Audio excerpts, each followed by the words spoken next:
2,000 years ago, the land we now call Switzerland belonged to the Helvetii, skilled metalworkers and fierce Celtic warriors. In 58 BC, they attempted to migrate west and walked directly into the legions of Julius Caesar. Rome slaughtered them, stamping its name on the mountain passes and leaving a legacy of blood that defines the region's earliest recorded history. After the Roman collapse, the Alps fractured into isolated valleys. By the year 1000, a strange form of governance emerged in these forgotten places. Without kings, bishops, or bailiffs, shepherds and farmers began electing their own judges and holding assemblies in open meadows, effectively ruling themselves.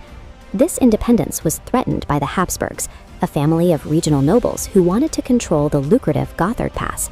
To tighten their grip on the trade routes, they sent in foreign judges and imposed heavy taxes, moving to absorb the independent valleys into their growing empire. In 1291, following the death of the Habsburg emperor, 3 valleys saw an opportunity to resist. Local leaders met on a meadow and swore an oath. They would recognize no lord but the emperor, and even him only if he left them alone. And they pledged that if any one of them were attacked, the others would come to its defense. They recorded this agreement on a single sheet of parchment in Latin. They weren't founding a country or naming a nation. They were 3 valleys of farmers swearing they would rather die together than serve the Habsburgs apart. It was a survival pact that bound their collective safety to a single promise of mutual defense. In 1315, Duke Leopold I of Habsburg gathered 8,000 soldiers to make an example of these defiant peasants. The forest cantons met them with 1,500 farmers who lacked horses, armor, or formal training, waiting on the wooded slopes above a narrow pass called Moorgarten. As the Habsburg army marched through the pass, trapped between the mountainside and a marsh, the Swiss rolled boulders and tree trunks down the slope. They followed the debris with halberds, killing 1,500 Habsburg soldiers in the mud and the lake, while losing only 12 men of their own. That victory triggered a rapid expansion of the alliance, which grew from 3 cantons to 8. To maintain their independence, every village began drilling its men, and every canton instituted a system to send disciplined pikemen on demand, transforming the rural population into a permanent military reserve. By 1386, the Habsburgs tried again, this time on open ground. They formed a wall of pikes 4 ranks deep, creating a barrier of 5-meter spears that the Swiss halberdiers could not reach. The wall only broke when a single Swiss farmer threw himself directly onto the spears, creating a momentary gap. The Swiss rushed into the opening, engaging the armored knights in close quarters where their long pikes were useless, shattering the Habsburg army and killing their duke on the field. These victories made the Swiss the most feared infantry in Europe. Soon, foreign powers like France and the Pope began hiring them. By the late 1400s, some cantons earned more from leasing their soldiers to foreign kings than they did from anything they grew or manufactured. The Swiss had secured their geographic independence in the mountains, achieving it by turning their capacity for violence into a specialized, highly profitable export. The era of Swiss tactical dominance ended in 1515 at the Battle of Marignano. In a fight against Francis I of France, the traditional Swiss pike square was finally broken by a combination of modern cannons and heavy arquebus fire, leaving 10,000 Swiss dead in just 2 days. After this defeat, the canton signed a perpetual peace with France. The economic model shifted.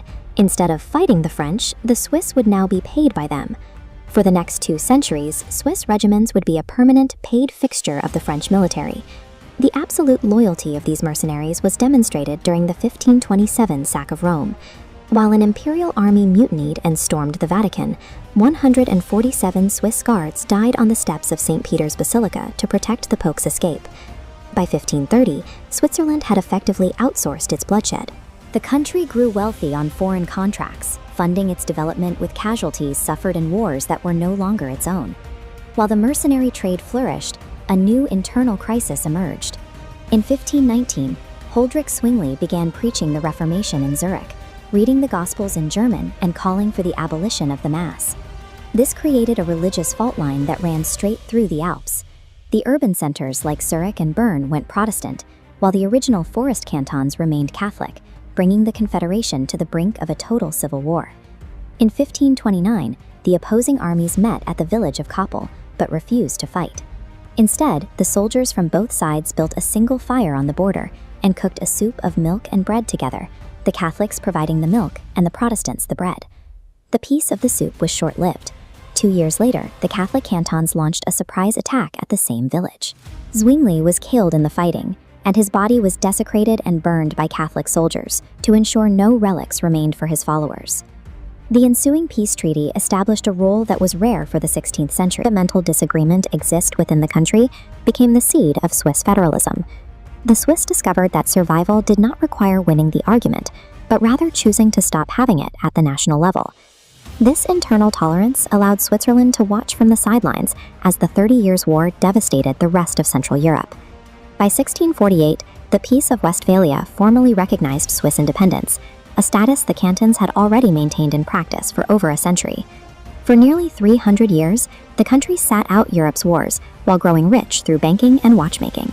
That long peace ended abruptly on August 10, 1792, as the French Revolution reached its most violent phase. During the storming of the Tuileries Palace in Paris, 900 Swiss guards were ordered by the king to lay down their arms.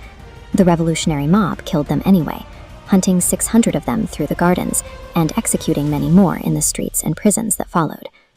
In Lucerne, a dying lion is carved directly into a cliff face to commemorate that massacre.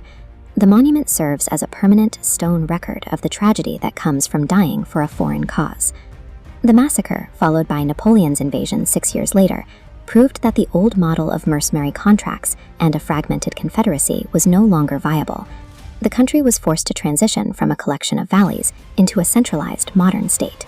At the 1815 Congress of Vienna, the great powers of Europe signed a document declaring Switzerland permanently neutral under international law.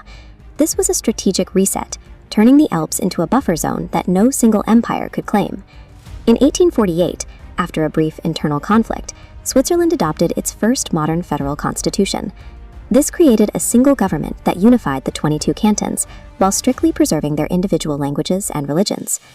Neutrality eventually became more than just a policy of non-intervention. In 1863, Swiss businessman Henri Dunant founded the Red Cross in Geneva, transforming the country's neutral status into a platform for global humanitarian work. That neutrality required difficult moral choices. During World War II, the country survived by doing business with Nazi Germany and turning away thousands of Jewish refugees at the border, stains on the national record that took decades to address. Today, Switzerland hosts the United Nations, the World Health Organization, and the Red Cross.